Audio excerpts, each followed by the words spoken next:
সেদিনের সেই বিড়াল ছানাগুলো আজ একটু বড় হয়েছে। দেখছো আমার ছেলে দূর থেকেই তাদের আদর আদর করছে। আসলে সে খুবই ভয় পায় ওদেরকে। অনেক বলাতে কিছুটা সামনে গিয়ে বলছে, আমি তোদের কিছুই করব না, তোরা ভয় পাস না। কিন্তু মনে মনে সে ঠিকই ভয় পাচ্ছে। ছানা দুটো আমাদের এই গাড়ির গ্যারেজেই থাকে, সারাক্ষণ এই দুয়ারে খেলা করে। আবার আমরা কেউ কাছে গেলে ভয় লুকিয়ে পড়ে ওই পিছনে। তারা এতটাই সাদা, দূর থেকে দেখে মনে হয় যেন খরগোশ ছানা। এই হলো আমাদের বাতাবি লেবু গাছকে জড়িয়ে উঠেছে একটা মানি প্ল্যান্ট। পাতাগুলো এত বড় বড় হয়েছে। এছাড়াও আমাদের বাড়িতে আছে কারি পাতা গাছ, বিভিন্ন ইনডোর প্ল্যান্টও আছে। এগুলো হলো আমাদের বাড়িতে চাষ করা বেগুন গাছ, পাট গাছ, পাতি লেবু গাছ। আর আমাদের বাড়ির চারপাশে বাগানে ঘেরা।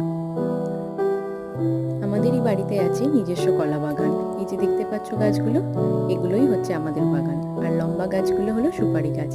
এছাড়াও আছে আম গাছ। বাড়ির চারপাশটাই গাছপালায় ঘেরা।